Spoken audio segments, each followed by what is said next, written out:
Welcome to the Underground, the Steel City Underground, the black and gold standard for Pittsburgh Steelers coverage. Now, here are your hosts, Joe Kuzma and Brian E. Roach.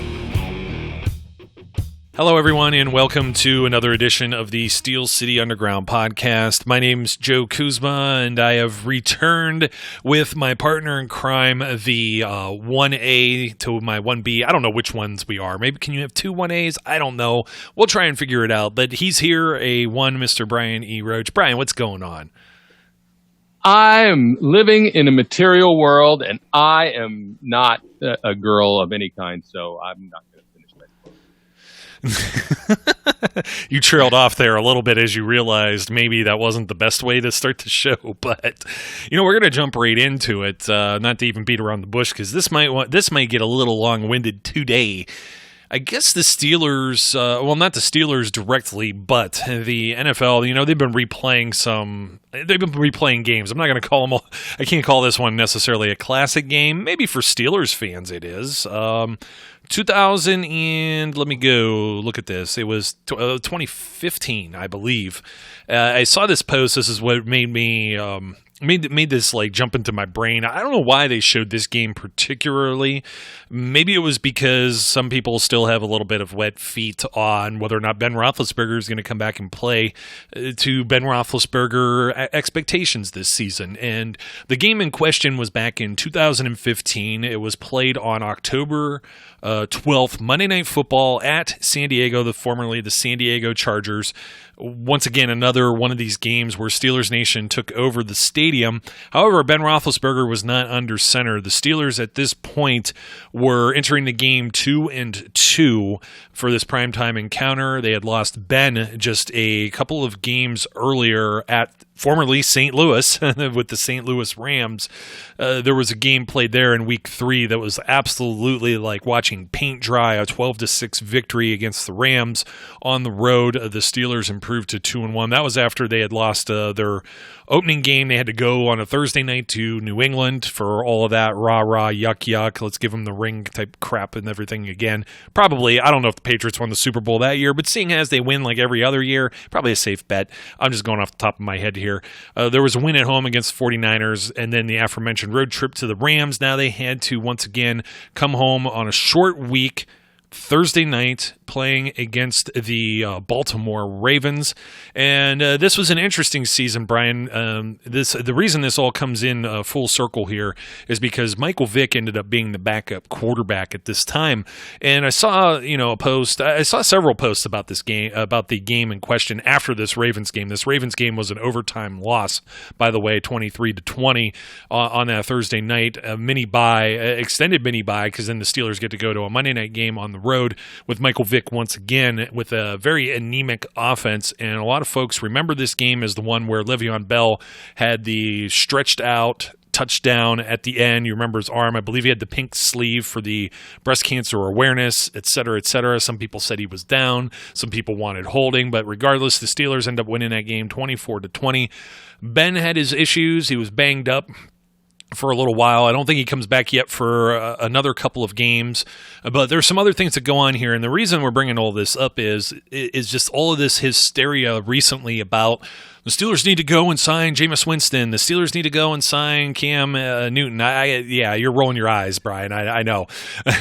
And so people saw this game, and they were like, that's when we had a real backup quarterback. That's when they went out and got a veteran. Well, the circumstances weren't that they didn't bring Vick in like as a free agent necessarily. He was sitting there collecting dust. This was his last season in the NFL, and the reason he was collecting dust was that no team had wanted to sign him at that point. I think he had just come off of the Jets roster most recently, and that was an embarrassing loss. You're shaking your head. That was an embarrassing loss when the Steelers went to New York or New Jersey or whatever you call that area, and they went there, and the Jets weren't necessarily a good team. I think they only won like 1 or 2 games at that point. They beat the Steelers at their home, and everyone was embarrassed about Michael Vick beating them, and then lo and behold, here he comes to Pittsburgh. And just one disclaimer is, this talk doesn't center about anything Vick did off the field or any of the the crimes or the what do you want to say, the penance that he paid in order to do his debt to society, as you may want to call it. We're just focusing on the football stuff here, so please keep it clean in the comments.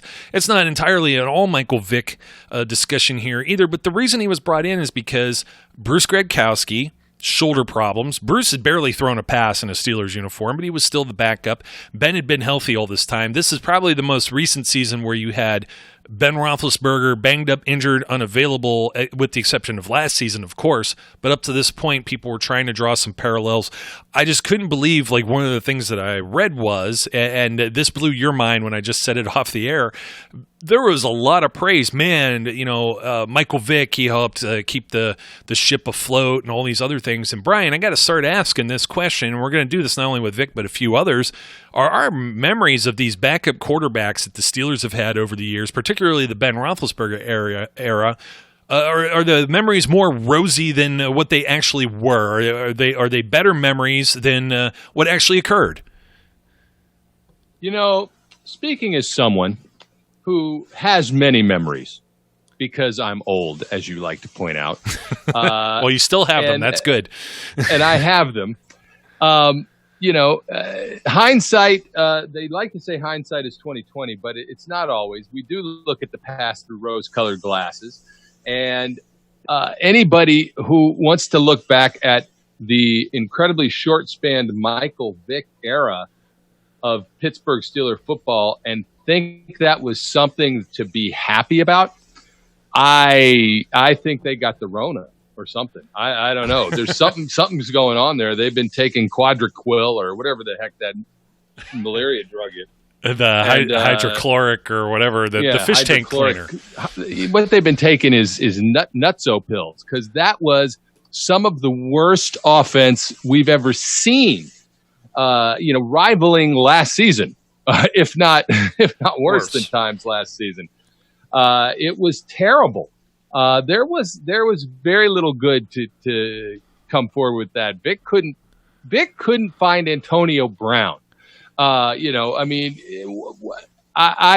aghast, completely aghast that people would look back on those relatively few games. What was it, like 5 games he was in, 3 started? Something like that? He appeared in 6, but I think the one was to just kneel out the close out the game against the 49ers. So, and technically 5, and they weren't all starts either, because he came in third quarter, I believe, of that Rams game. Yeah, it just wasn't good. It wasn't good at all. And I don't think I'm looking back with whatever negative colored glasses, black colored glasses, I don't know, shade colored glasses, black and gold colored glasses, to say there's nothing good to look back at. The fact that they won that game in the Chargers game, remember how awful it was watching that game? And, I know they put it on there as a classic, and I thought to myself, why would you rebroadcast that? Just because of the 3 seconds at the end of the game? Because that was the game. The entire joy that came out of that game occurred at the very end. Everything else, you just wanted to pull what little hair, maybe you had a full set of hair at that point. I don't know. But it was terrible. It was terrible. Well, my friend, I got some stats for you. I'm glad you brought up Antonio Brown, because I didn't as part of my cursory research here. But somebody had said, hey, look, we had a good quarterback like Michael Vick who helped keep everything pretty much upright until Ben came back from injury. That wasn't remotely true at all. In fact, Vick only played like half of that span where Ben was gone, and I'll get to that in a second. He came in that Week 3 game against the Rams. The Steelers were up 9-0 before Ben got hurt. The offense sucked before Vick even got in there, but Vick didn't lead the team to a single first down. Not one. He played nearly 2 full quarters. The other 3 points, there was a Will Allen interception of Nick Foles that gave them great field position. They went 3 and out again, and I think it was like a 26-yard field goal at that point. The Steelers end up winning that game 12-9. They almost lost that game. I got to pull it back up.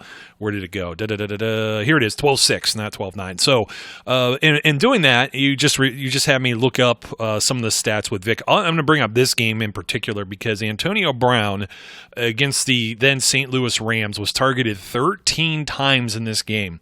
He caught 11 passes for 108 yards, no touchdowns, but still, AB doing AB things as he used to back then, right? And in that game itself, only one of those 13 targets came by way of Michael Vick, which was an incomplete pass. All the rest were from Ben Roethlisberger. So they did not connect at all. He falls off a cliff, Antonio Brown does. We're talking an all-pro wide receiver who, up until this point, was catching at least 5 passes a game, 5 for 55 or 50 yards. He had some streak going like that, and he had a reception like every single game for the better part of 2.5 seasons. This streak was going on. He goes down to 9 targets, only 5 of those for 42 yards. Against the Ravens.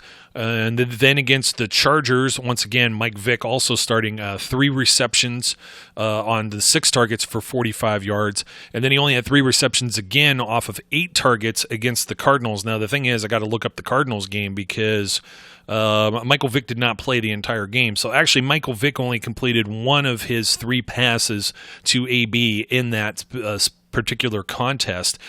It was, there were times where Vick actually looked worse than we would have thought for a guy that was, he wasn't even that old at that point, was he? Let me bring this up. I want to say he was like 36 at that point, 35 years old, so he was younger than what Ben is now, or even Ben like 2-3 seasons ago.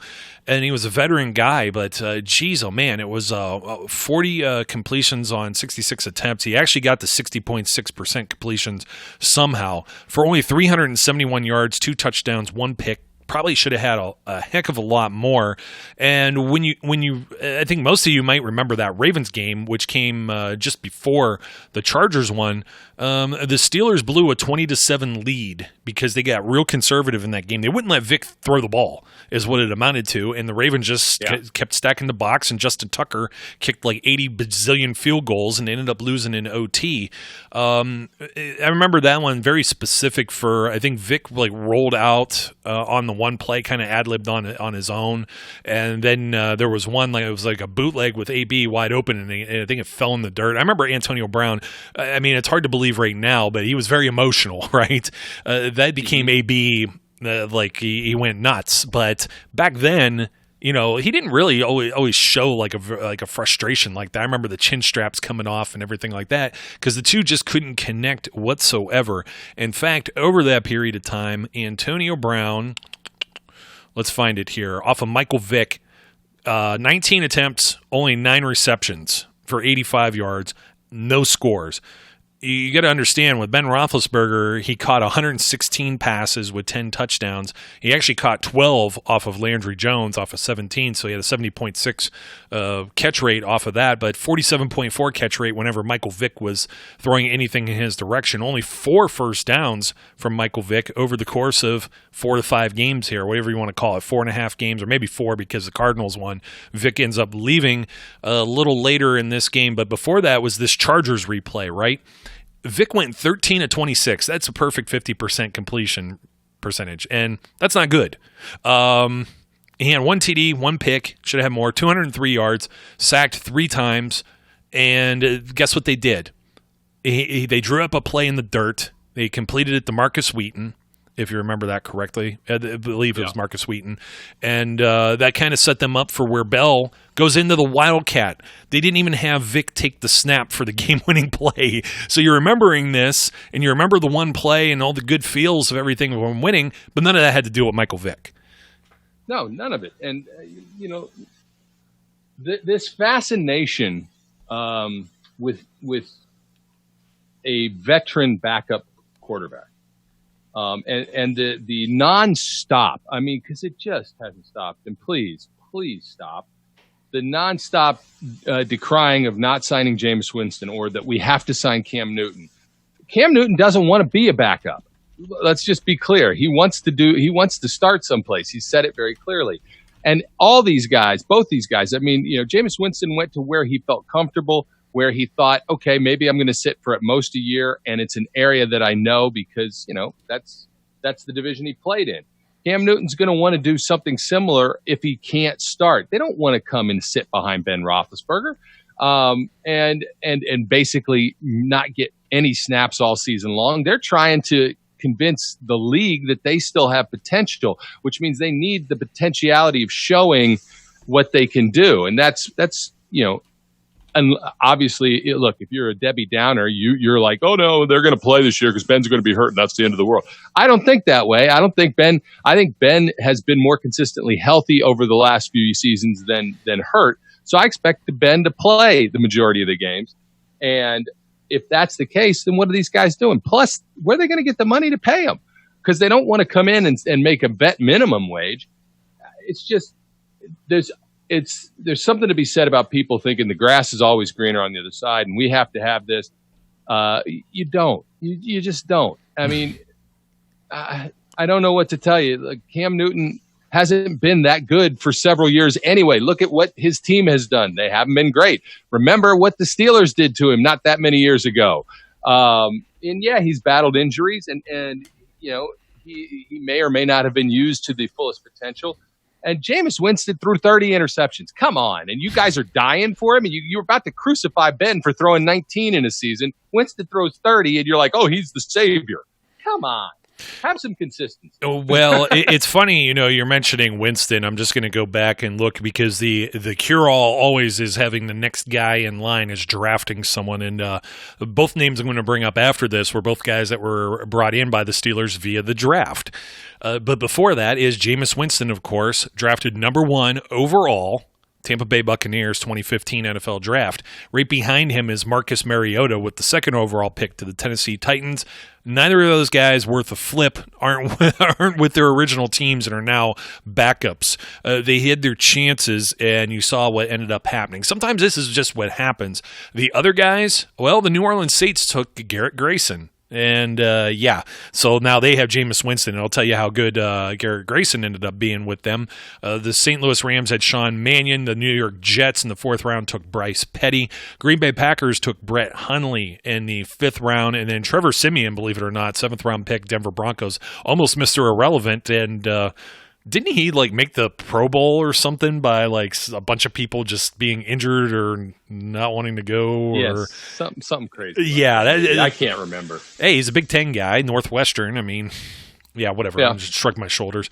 Brett Hundley's the interesting one here because I like to point out when he came in 2017, the Green Bay Packers losing Aaron Rodgers, and the Green Bay Packers that year did not have the best of seasons. You have Hundley starting 9 games, appearing in 11 of them. He had a 3-6 overall record, just a little bit better than a 60% completion percentage, 9 touchdowns to 12 picks, 1,800 and some yards, and they didn't do very well. Period. They went 7-9, ended up 3rd in their division in the NFC North. And that's kind of what ends up happening. I think everybody just thinks, well, you're going to draft a guy, they're going to come in and they're going to be immediately great.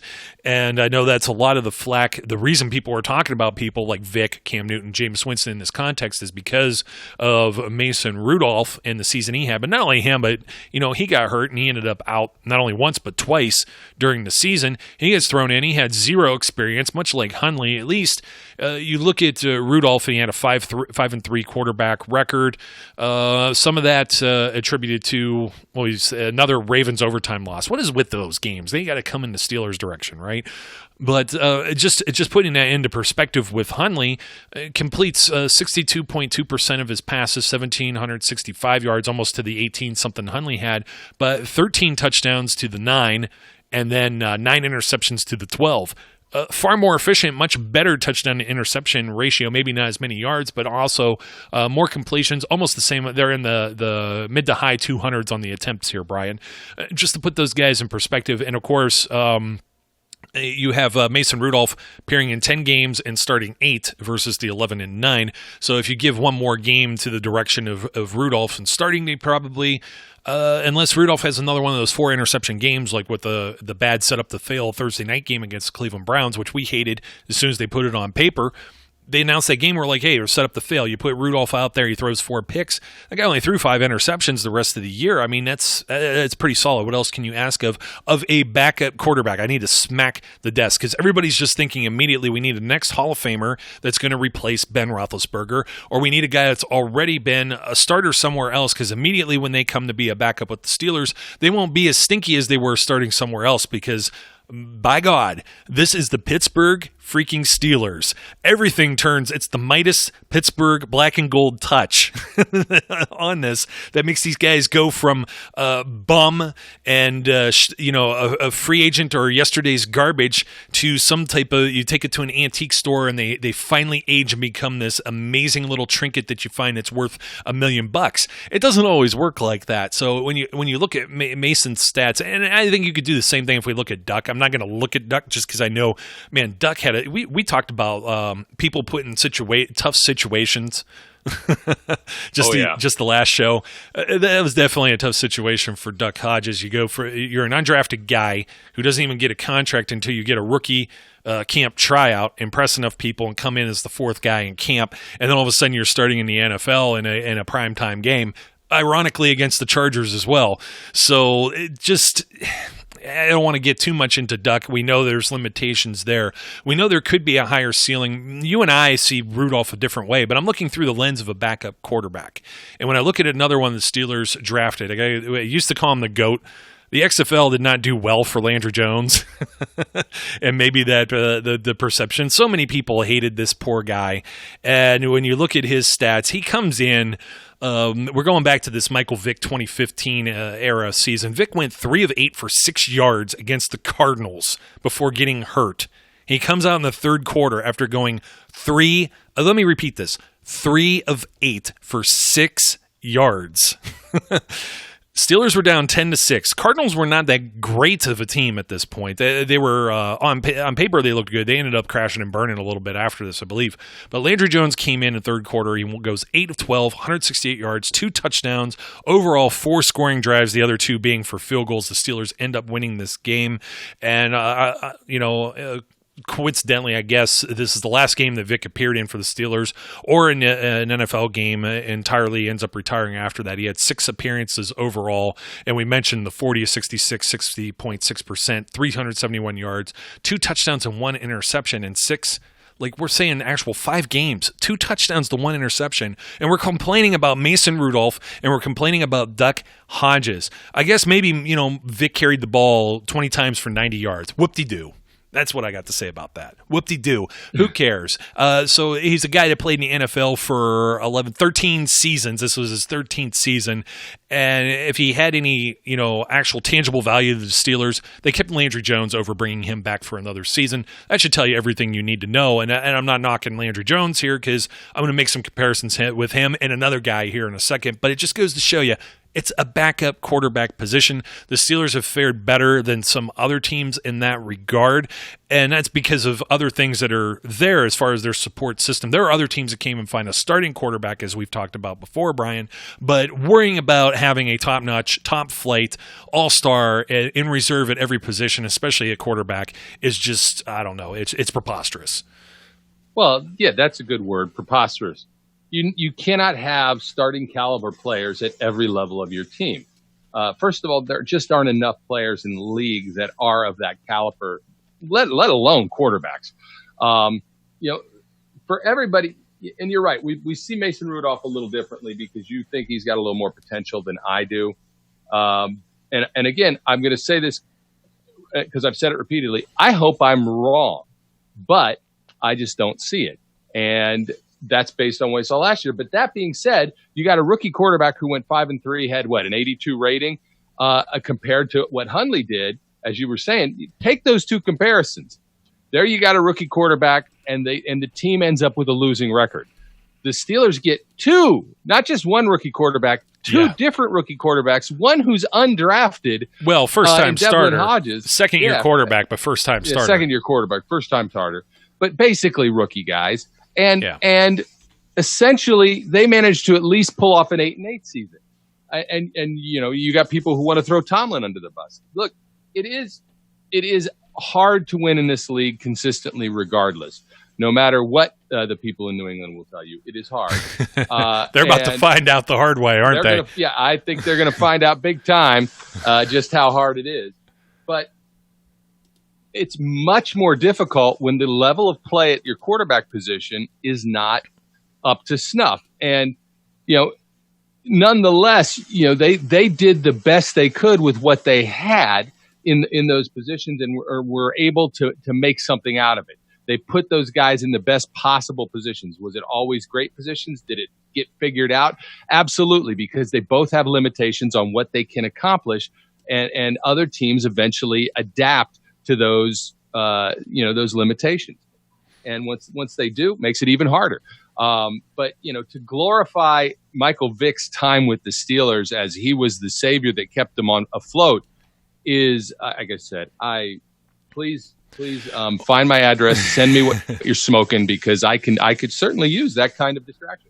Yeah, couldn't we all, if we're, still staying at home, not getting the fresh air, you're getting out of the Cheech and Chong van. I'm getting some fresh air, that. But, oh, yeah, but, you are. Brian, I'm out and about. You hiked some place known as like Hell's Gate or something like that. What was that? The Devil's Path. The Devil's Path in the Catskills in New York State. Well, wait, that ends in Hell's Gate, doesn't it? The Devil's Path goes to Hell's Could Gate. be On the way to Mordor, and I'm going back this week too. I'm going to hit 3 more peaks. Man, he's a wild man. He really is. He truly is almost a mountain man. Yeah, I just got to find me my grizzly bear, and then I can be Grizzly Adam. Yeah, I hope you're packing, man. You don't want to. I don't think you want to find the bear. I was just in the cabins myself, in a cabin 2 weeks ago, over, what do you want to call it, southeastern Ohio. So that was kind of fun. My wife's kind of like, will there really be bears out here? I'm like, well, it is like a nature preserve. I mean, there is wildlife. You just never know. But so don't leave don't leave food out on the back deck or anything in the cabin. You just never know what's going to show up trying to eat some of that. So the guy they draft a guy in the 4th round. Comes by way of Oklahoma in the 2013 NFL Draft, Landry Jones. What a wasted pick. Why are we going after this guy? Blah, blah, blah. And at the very most, he at least gets you a couple of wins here or there. I think most famously, though, he gets credited with a win where he only took like 3 snaps. And Ben Roethlisberger was the backup quarterback and set like a record for a backup coming into a game, an NFL game. Yep. But, he comes into this Arizona game, and it actually almost looks like, hey, this almost looks like what it used to look like. Antonio Brown just isn't like just some random guy wearing 84 out there. You know what I mean? Martavis Bryant, I know he did a little bit of the legwork there on a big TD. But that kind of stuff, at least it turned the tide. And Landry had a halfway decent game, too, against the Oakland Raiders, where he ends up coming in. I think Ben went to come in and then ended up leaving. Of course, he had kind of a stinky game, but who didn't against the Kansas City Chiefs on the road that year, too? Defense was particularly terrible. I think the Chiefs, hey, you got to look this up, Brian. I think the Chiefs ran for like 200 yards. I'm going to find it. Hold on. 47,623 yards. Almost 138. 29 attempts, 138. Actually, the Steelers outrushed them. 24 for 147, but still they couldn't stop anybody at all, and it was just nasty. And Kansas City possessed the ball an extra 5 minutes, and there were a couple picks in that game, and we know Landry kind of deer in headlights sometimes, and he, like other quarterbacks, doesn't see what's there. I haven't quite gotten that same kind of vibe from Mason. That's why I feel he has a higher ceiling. I don't know that the ball's necessarily put at risk or he just lets it fly. I know you're making the squinty face or whatever. Come on, man. I'm making the squinty face. Landry would have thrown a pick too if he had Dante Moncrief attempting to catch the ball. Somebody's got a frowny face. I don't think I agree with that. I think that I question a lot of not Landry's decisions, although I did question a lot of Landry's decisions. But I question a lot of Mason's decisions that he made at the time, more so from the standpoint of overly cautiousness. Yes, that's the bigger issue with him is the unwillingness to try and waiting for the guy to be 100% open. Guys aren't 100% open. It's rare in the NFL. Mm-hmm. And sometimes you got to fit that ball into that tight window and take that chance. And the unwillingness to do so is part of the issue that I have with Mason. Well, and I don't think that gets fixed if you have a Michael Vick or Cam Newton or anybody else back there. No, it doesn't. That's certainly part of my point. Marcus Mariota, Jameis Winston. Oh, geez, you know what? I was looking at the 2014 draft, too. I'd actually gone back one instead of forward. Blake Bortles, 3rd overall. Johnny Manziel, 22 overall. Then you had Teddy Bridgewater to finish out the first round, Derek Carr, Jimmy Garoppolo. Then it goes Logan Thomas, Tom Savage, Aaron Murray, A.J. McCarron, and Zach Mettenberger. Those all read like a whole bunch of guys who had a lot of potential in the 4th, 5th, and 6th rounds that are largely unemployed now. And some of those names appeared in the AAF or XFL as well over that period of time. You just, even the names right off the top, Blake Bortles and Johnny Manziel, I mean, those don't strike you as hits in the first round, obviously. You go to 2016, you have Jared Goff, you have Carson Wentz, 1 and 2 overall. I still don't even know what to think of Goff and Wentz. I don't know that the Eagles do either since they took Jalen Hurts. So, yep. Is that an insurance policy? Who knows? But the third guy to go in that draft, first round pick, 26th overall. He's on the Steelers roster. His name's Paxton Lynch. He went to the Denver Broncos. Yeah. He is on the Steelers practice squad and then got promoted. And then the Jets shocked the world at 51 and get Christian Hackenberg from Penn State, which, everyone felt that was kind of out there. The Patriots had Jacoby Brissett. He was still a starter, but, the Colts were looking in a different direction here after Andrew Luck retired. Now they have Phillip Rivers. Let's see, Cody Kessler. Yeah, he's on the outs. Connor Cook, another guy that he didn't even end up starting in the XFL. And then Dak Prescott. Cardell Jones, one of our Ohio State guys, 4th rounder to the Buffalo Bills. Another XFL guy, Kevin Hogan, Nate Sudfeld. I'm not even going to go down through all the rest of these. Jeff Driscoll's still hanging around here, though. It's just, these are all the quarterbacks that are coming out. You go to 2017. I don't think I want to go any much past 2017 because, you can stop there. You can definitely stop there because the prime example of a failure is sitting right there in that draft. Well, they are, but you got to look at 2017 right off the top. 2nd overall, Mitch Trubisky. That's the one I'm talking about, right there. That's nearly Ryan Leaf capable failure. Yeah. I mean, the Bears got so screwed by that pick, and the Bears got so taken by that pick, and made such a mistake with Mitch Trubisky that. Look, here's a guy whose stats are Landry Jones-esque or Mason Rudolph-esque as a starter for 3 seasons. And, come on. He was certainly an overdraft. But that's the fear that you have with quarterbacks. You never know for sure that they're going to be, who you think they are. And, I mean, who went after him? Who went after Mitch and Trubisky? So Mitch. So who went number 1 that year? I forget. Hold on. Let me refresh the page and I'll get it because why am I drawing such a blank? Oh yeah, our buddy Myles Garrett. That's who I thought it was, but Myles I didn't want Garrett. To misspeak. And where is 2017 Mahomes or is 2018 Mahomes? No, Mahomes is in this draft, and so is Deshaun Watson. And then the Browns still take a Deshaun quarterback. Deshaun Watson and Patrick Mahomes both went after Mitch Trubisky.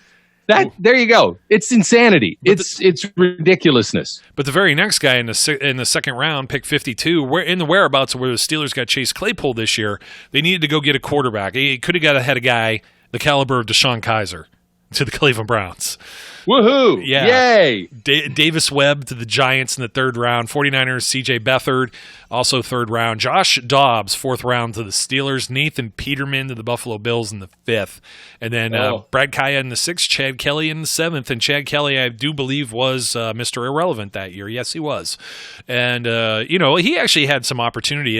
Was a lot of off-field stuff there that really teams have very short patience for. But who was that? Was it Colin Dunlap or Andrew Filipponi, one of these Pittsburgh radio guys that said, go out, make an offer to the Dolphins. Would they say 3rd round pick for Josh Rosen? Stupid. No, I wouldn't give a third. No 3rd round crazy. pick. No 3rd round pick. 3rd is way too high. I would give maybe a 6th at the very highest. I mean, the amount of equity that has been given with this guy already. I mean, he was taken 10th overall by the Cardinals in 2018, and then the Dolphins traded a second-round pick and a fifth-round pick. Now, they'd already had the second-round pick from another trade with the Saints to get him, and he still didn't really crack the roster. 6 games played. He lost all 3 of his starts. He had a 53.2% completion percentage for 567 yards, 1 touchdown, and 5 picks. He had 11 TDs and 14 picks with Arizona. I understand both teams they really stink, but I don't know this is a guy that you go out and reach and give a second round and a fifth. I mean, that's pretty. I mean, I know he was 10th. He was 10th overall, but he couldn't beat out Ryan Fitzpatrick. Here's the reason I'm out on him. His name is Joshua Ballinger Lippincott Rosen. That's too many damn names. Well, it's 4, so he's not a serial killer. If it was 3, I don't even know. I didn't even know all that until I just looked. Joshua Ballinger Lippincott Rosen. I thought you made that up. God, this makes me feel old. This guy was born in 97, Brian. These guys are almost going to be born in the 2000s here shortly. Yeah, tell me about it. It's crazy. Look, Professor, back in the back rooms when this first got brought up, he said it the best. Why are you going to overpay for a prima donna who has yet to prove that he's worth being a prima donna? Because that's, by all accounts, he's a prima donna guy who thinks he's the shizzle. And so far, he's been the fizzle. I like that. It has a flow to it. You're pretty much you're a natural there.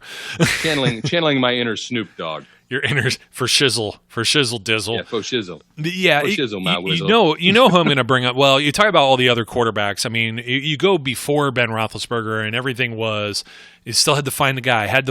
Whether it was Cordell Stewart, Mike Tomczak, or Kent Graham, or Jim Miller, or there were some other guys that were brought in too, like a Brian St. Pierre that was like a QB3 that didn't really sniff any playing time, and things of that nature. You know what I mean? And when you finally get a Ben, you realize how spoiled you are, but you don't ever know where that next Ben is going to be. It's like finding the next Michael Jordan or anything like that, or the next Tom Brady or whatever. It just doesn't operate in those terms, and just thinking that you absolutely have to have that guy for the ideal scenario of the Brett Favre transition to Aaron Rodgers. Aaron Rodgers, it's my favorite. Here's my favorite guy, Brian. Let me bring up the Aaron Rodgers. Aaron Rodgers, okay. Well, Aaron Rodgers, when he finally becomes a full-time starter here now, he didn't have a whole lot to show for beforehand. He gets to play just a little bit, 9 of 16, 56.3% completed, 65 yards and a pick in 2005, his first year, 6 of 15, 40% completed, 46 yards, no TDs, no interceptions. 20 of 28 in 2007. That's a little more accurate, 71.4, 218 yards and a TD, no picks. Okay, that's good. We get to 2008. They're like, hey, we're done with you. We shove Brett Favre out the door. Okay, this is the transition. And he goes 6-10 as their starter. They missed the playoffs after previously already having been in the playoffs and used to being there all the time. Very much like the Steelers, it was not an instant success. He was completing a decent amount, 63.6% of his passes. He had 4,000 yards passing. He had 28 TDs, but he also threw 13 interceptions. He didn't become the TD throwing machine that didn't throw as many picks. He's never really been a big interception guy. I mean, he had 7 the next year and 11 then, but it wasn't until like really his 4th year as a starter where he really honed himself as the all-pro. I mean, he did make it to the Pro Bowl his second year as a starter with an 11-5 record, but he ended up being 14-1 as a starter, 4,643 yards, 45 TDs, and 6 interceptions. Following year, 39 TDs, 8 interceptions on 4,200 some yards. Those are the 2 seasons that really anchor, I guess, some of his legacy. He's had a couple of more, but he has never really thrown double-digit picks. But there's been times where he's been banged up. He missed like 7 games here in 2013. He missed, another 9 games in 2017, that aforementioned Brett Hundley season. So you're just never always going to have the next guy lying in wait in queue there. They just, they kind of dumb lucked their way into this. It was like this guy just was sitting there in the first round. They were a good football team that didn't have any major needs, and they had that pick, and really where else were they going to go with it? They knew Brett Favre was older. Who's to say this doesn't happen with the Steelers in another year or two? provided Ben Roethlisberger's still doing good, they have, some Super Bowl runs in the next year or two. They realize after getting an extended look or peek at Mason Rudolph or whoever else they may have on the roster that they need to move in another direction. This could happen. This could certainly happen once again with somebody else, but it doesn't mean that you pull the trigger and you reach and you force the issue to make it so, because you cannot will it into existence to be the same thing as Aaron Rodgers replacing Brett Favre. No, you absolutely can't. It's a rarity that happens. Almost unheard of that you have the next guy truly in place when your current Hall of Fame quarterback decides to hang up the cleats. So yeah, you cannot force that. It's serendipity, right? If the stars align and you happen to have it in that position, then great. But the likelihood of that occurring, slim to none. And we'll see how look, we're going to have an opportunity to sort of see that with the New England Patriots this year after their Hall of Fame quarterback went to Tampa Bay so that Bruce Arians can kill him, and see what happens there.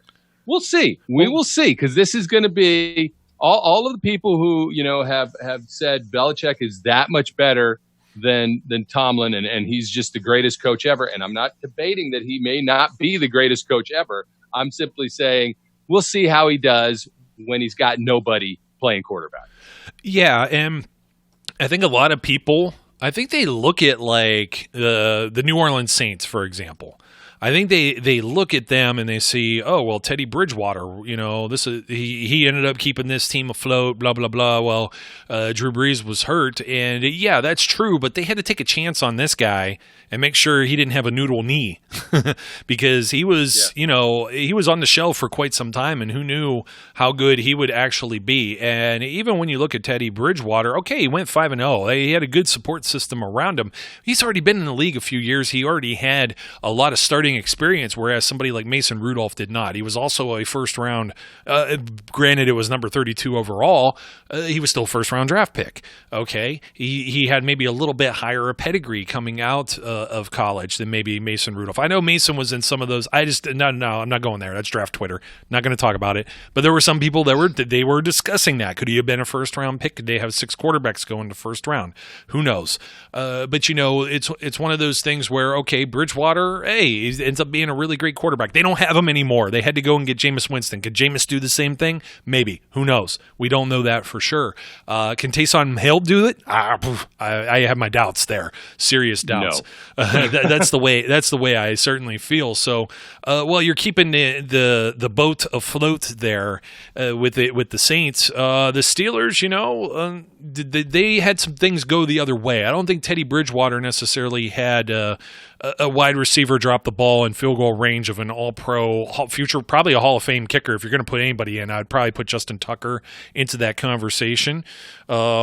Yeah, I don't want to say it because it makes my stomach hurt. Oh, it does. I just swallowed a little bit of the vomit that came up the back of my throat here. But, saying any pleasantries about any Baltimore Ravens is just it doesn't happen here often. But I'll give credit where it's due. He's a hell of a kicker. So you give the guy a chip shot, it's not going to help your chances to win. When you fumble within the 20 against the Kyle Shanahan brilliant offensive mind, and they could score a game-winning touchdown, it doesn't bode well for your backup quarterback and make him look better.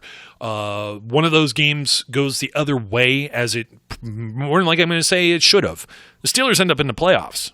Well, they were a game out. They were in the contention right up until the end, and that's a hell of a job. The thing that you're seeing here is it wasn't necessarily Michael Vick kept the boat afloat or Landry Jones kept the boat afloat. It was Mike Tomlin kept the ship steered in the right direction. This is coaching. It's good and great coaching. Whether or not you like that statement or not, well, there, I said it. It's not even that hot of a take, to be honest. Here's the hottest take. I was going here, and I was waiting to go here when it came to veteran quarterbacks in the Steelers and backup quarterbacks. So one beloved Charlie Batch. Here's a guy that was a local guy, Steel Valley High School. Played in Detroit, was a starter for 4 seasons. Went 25 and 30, 61 touchdowns to 52 interceptions, 56. Oh no, I'm sorry. Let me pull back on that. It was 49 touchdowns to 40 interceptions, 56.0 completion percentage. He was 19 and 27 as a starter with the Detroit Lions. Comes to Pittsburgh, ends up playing 8 years, of which the Steelers tried to get rid of him a couple of times too. Actually succeeded, I believe, and then had to bring him back. They had tried to move on in the direction of a Dennis Dixon, Byron Leftwich, another name that we could probably bring up with similar stats. But I always bring up Charlie because, it says Charlie is 6-3 as a starter. Some of the games he came in, he had a really great game, I think, against, there was like a 40-something, whatever, blowout of the Tampa Bay Buccaneers. But there were a lot of bailout games where Jeff Reed was kicking a few field goals, or you had Troy Polamalu pull the rabbit out of a hat and score a touchdown or something of that nature with tremendous defensive effort. Not much different than what we're seeing here with the Steelers right now and last season. Yes, there was a lot of defensive effort that propped up a woeful offense, but when Charlie was out there, Charlie threw 12 touchdowns to 12 interceptions and barely completed 60% of his passes. He's on the cusp here with 59.4 completion percentage. He ended up starting 9 games over those 8 years, but he appeared in 33 of them. And when you put those numbers up a dozen there, either way, 12 to 12 on TD interceptions, it's not much different than Landry's 8 to 7. Almost if you double up Landry's numbers, where Landry threw for 1,310 yards. He's about 700 shy and about half as many games played as Charlie Batch. They were very similar in many ways. I just feel that has to do a lot with just the coaching. I think overall, the coaching has more of an aspect. There's some type of blueprint here that either holds the guys back. It's more or less like, don't kill us. And we've heard Mike Tomlin. We've heard it from the horse's mouth, right? Don't kill us. Whether it's Duck Hodges, whether it's Mason Rudolph, it was the same thing with Charlie Batch, Landry Jones. We saw usually Charlie or Landry have their best games. I know he won a game against the Ravens, but he had a horrible one the before that. I think there was like 7-8 turnovers overall. There was fumbles, 4 or 5 interceptions. That was against Cleveland Browns on the road. I was at that game, and actually I ended up getting sick. And later in that week, I had the flu and watched them. Charlie actually lead the Steelers to a win. Couple of clutch passes that were completed.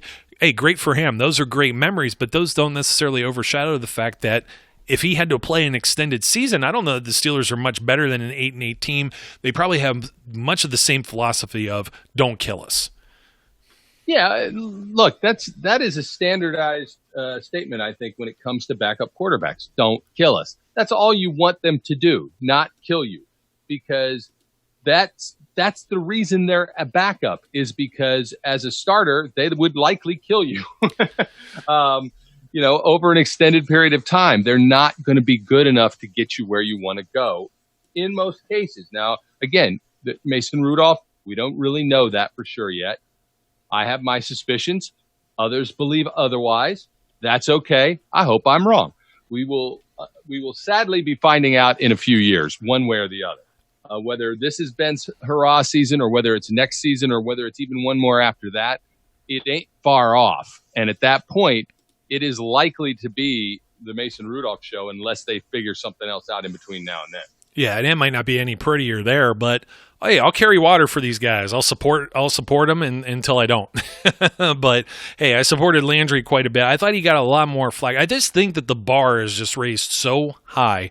And you got to understand, too, I think one of the better things that may have boded well for Mason, at least early on in the season last year, I do think he played scared. I have no doubts about that when he came back from the concussion. But before that, I thought he had some tight window passes. I don't know if completing, this where Vance McDonald was involved, and then when Mason got hurt, and then Vance McDonald disappeared the rest of the year.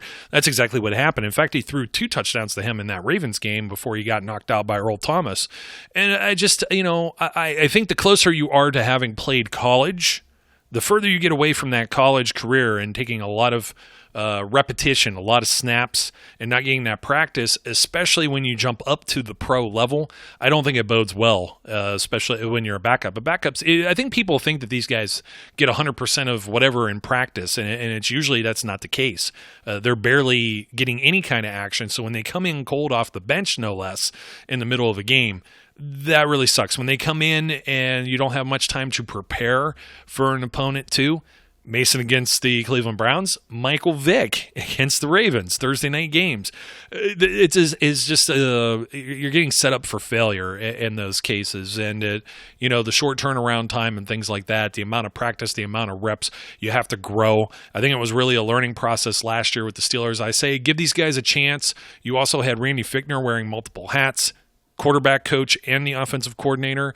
They weren't expecting to not have Ben Roethlisberger. When you have Ben Roethlisberger, I don't know that you necessarily need a quarterback's coach, but now you realize, well, when we don't have Ben Roethlisberger, we need a guy that's able to help coach up guys like Mason Rudolph, Duck Hodges, maybe a Paxton Lynch or somebody like that. So it'll be interesting going forward. We're under the presumption there's going to be a full football season. The NFL sure thinks so. So the Steelers, they only sold half of the leftover tickets, which when it comes to leftover tickets, we're really talking about the upper end zone bleacher seats.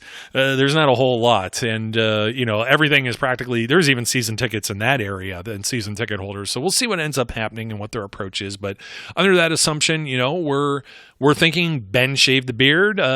We know the governor of Pennsylvania wasn't happy with that, as we said before. But we're all happy with it because, hey, he's supposed to be back. He's supposed to be great. We just hope he doesn't come out with the old gunslinger doesn't have it 5 interception type game when he had against the Jags a few years ago. But hey, even the greats like Ben Roethlisberger end up having games like that. It's just a matter of you can get away with that when you've already won got 2 Super Bowl rings and you've been playing at a high level for an exceptionally long period of time. You go and do that in your first or second year. It's the not for long league is what the NFL stands for. Absolutely. There's no there it is. I knew I was going to get an absolutely in before the end of this show. Absolutely. There it is. Bam. Oh yeah. Somebody set the counter back to, we're back at the this is the number of days without Brian saying absolutely. It's like the however many days without a workplace incident. Yeah, exactly. We need that sign again. Well, Brian, thanks for joining me once again. I had to rant on this. There's so many things, and we still almost had like an hour here. We didn't even get into shenanigans early. We probably could have made this a little bit longer for everyone out there because we should get all the clicks and the views and listens and everything like that, right? Absolutely. And just so you'll know, I know you noticed that I posted this picture of my leg the other day. All that's already faded. It was definitely the heat thing. So that's good. And for anybody who doesn't know, I had this weird rash on my leg and I didn't know what it was. Anyway, that's because everybody would say stuff like it's bed bugs or I got the coronavirus or whatever, or fleas. That was your contribution, fleas. Hey, it's happened. It's happened. No, absolutely. We were infested at one point because the cats had fleas, and then we had to fumigate and do all kinds of crap. It was a pain in the butt to get rid of them, but then they were gone, and thankfully they're not back. But it's all fading away now. Until I go and do another Spartan virtual run. Well, the virtual run, you do that in front of the TV, my friend. You don't go outside. No. Virtual run means you go and do it by yourself and do the run. I did 5.5 miles with my 20 obstacles the other day, and I was very psyched. Hey, there's some guy that made like one of those American Ninja Warrior courses for squirrels. Did you happen to see that? That was going viral around the internet. I'm probably going to give them like another couple thousand views. Yeah, for squirrels. It's like outside of like an apartment complex. I don't remember where it's at, like California or something like that. But yeah, for squirrels, it's like an obstacle course for them. Tell them to come over here and build me one, man. Hell with squirrels. I'll give me a Ninja Warrior course. Hey, you know what? If it keeps them out of the vegetables, having some problems with that. But anyways, there we go. We had to get some nonsense in. So Brian, thanks for absolutely joining me once again today. Of course. Always happy to be here and spend some time pontificating on craziness and the Steelers. Absolutely. And we'll just leave it at that. Don't forget to like, comment, and subscribe. Until next time, folks. My name's Joe. His name's Brian. We ask everyone out there to be safe, be good, and we'll catch you later. We would like to thank you for listening and remind our listeners to follow us on social media and our website, www.steelcityunderground.com.